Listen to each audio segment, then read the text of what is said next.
ओम नमः शिवाय। शिव महापुराण 18वां अध्याय। इस अध्याय में हम बंधन और मोक्ष का विवेचन, शिव पूजा का उपदेश, भस्म के विभिन्न स्वरूप, उनका महत्व, शिव और गुरु शब्द की व्युत्पत्ति और भस्म धारण का रहस्य समझेंगे। मोक्ष, उसे प्राप्त करने के उपाय और उसके विभिन्न प्रकार भी हम इस अध्याय में अध्ययन करेंगे। ऋषि बोले, हे सर्वज्ञ में श्रेष्ठ सूत जी, बंधन और मोक्ष का क्या स्वरूप है, यह हमें बताइए। सूत जी ने कहा, महर्षियों, मैं बंधन और मोक्ष का स्वरूप, मोक्ष के उपायों का वर्णन करूंगा।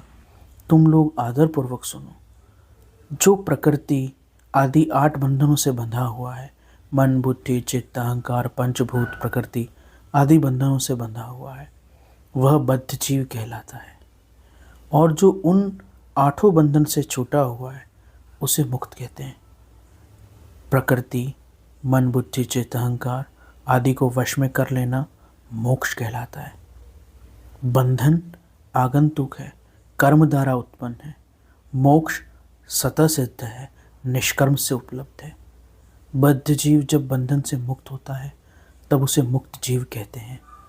प्रकृति, बुद्धि, सत्व, रज 3 गुण, 5 तन्मात्राएं, उनके 5 तत्व, इन्हें ज्ञानी पुरुष प्रकृति अष्टक मानते हैं। यह प्रकृति के 8 तत्व समूह देह उत्पत्ति करते हैं। देह से कर्म उत्पन्न होता है और उस कर्म के कारण नवीन देह और नवीन प्रारब्ध उत्पन्न होता है।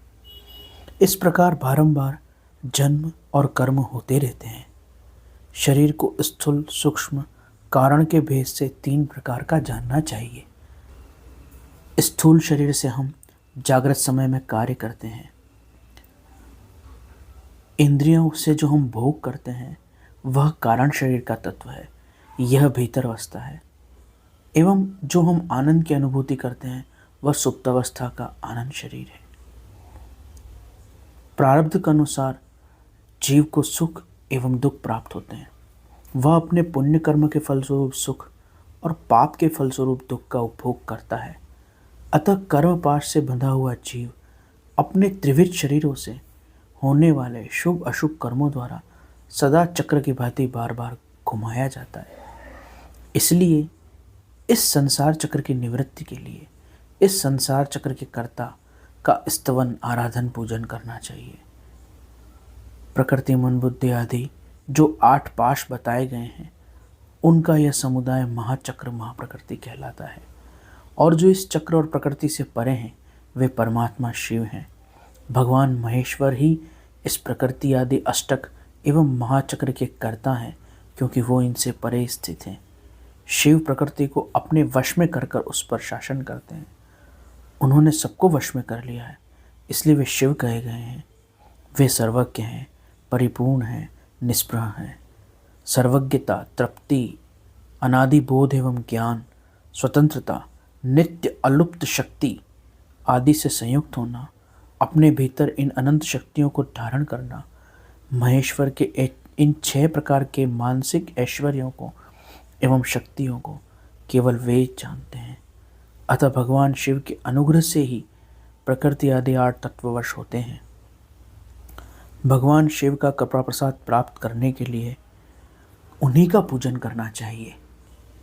यदि कहें कि शिव तो परिपूर्ण है, निष्प्रह है, निराकार है एवं पूर्ण ब्रह्म है, उनकी पूजा कैसे हो सकती है, तो इसका उत्तर यह है कि भगवान शिव के उद्देश्य से, उनकी प्रसन्नता के लिए जो भी सत्कर्म किया जाता है, वह उनके कृपा प्रसाद को प्राप्त करने वाला होता है। भले शिव जी की प्रतिमा में, शिवलिंग में, शिव के भक्तजनों में या किसी में भी शिव की पूजा उनकी प्रसन्नता के लिए की जाती है, तो उससे पूरा लाभ होता है।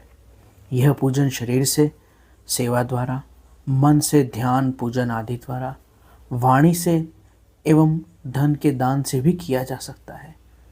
उस पूजा से महेश्वर शिव, जो प्रकृति के परे और उसके शासक हैं, पूजक पर विशेष कृपा करते हैं और वह कृपा प्रसाद सत्य होता है। भगवान शिव की कृपा से कर्म आदि सभी बंधन अपने वश में हो जाते हैं। कर्म से लेकर प्रकृति पर्यंत जब सब कुछ वश में हो जाता है तो वह जीवन मुक्ति कहलाती है। ऐसा जीवन मुक्त महापुरुष स्व आत्मराम रूप से विराजित होता है। परमेश्वर शिव की कृपा से जब कर्मजनित शरीर अपने वश में हो जाता है तब भगवान शिव के लोक में निवास का सौभाग्य प्राप्त होता है। इसको सालोक्य मुक्ति कहते हैं। जब तन्मात्राएं वश हो जाती हैं तब जीव शिव का सामीप्य प्राप्त कर लेता है। इसे सामीप्य मुक्ति कहते हैं।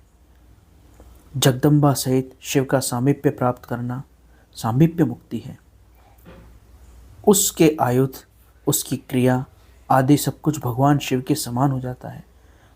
भगवान का महाप्रसाद प्राप्त होने पर बुद्धि भी वश में हो जाती है। बुद्धि प्रकृति का कार्य है। बुद्धि का वश में होना श्राष्टीय मुक्ति कहा गया है। पुनः भगवान का महान अनुग्रह प्राप्त होने पर प्रकृति वश में हो जाती है। उस समय भगवान शिव का मानसिक सिद्ध ऐश्वर्य बिना यत्न के उस भक्त को प्राप्त हो जाता है। सर्वज्ञता, तृप्ति आदि जो शिव के ऐश्वर्य हैं उन्हें पाकर मुक्त हुआ पुरुष आत्मा में विराजमान होता है। वेद और शास्त्रों में विश्वास रखने वाले विद्वान पुरुष इसे सायुज्य मुक्ति कहते हैं। इस प्रकार भगवान शिव की पूजा करने से, आराधना, जप, ध्यान, व्रत नियमों का पालन उनके लिए करने से मुक्ति क्रमशः स्वतः प्राप्त होती है। इसलिए शिव का कपड़ा प्रसाद प्राप्त करने के लिए तत्संबंधित क्रिया आदि के द्वारा उनका पूजन करना चाहिए।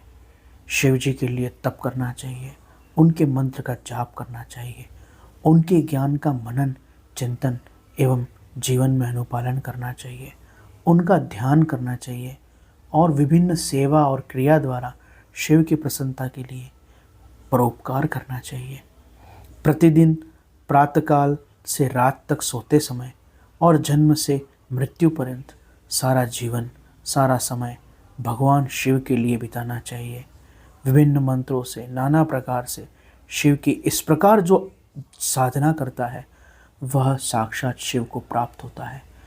इस प्रकार यहाँ 18वें अध्याय का प्रथम भाग संपूर्ण हुआ। शेष भाग अगले अंक में। ओम नमः शिवाय।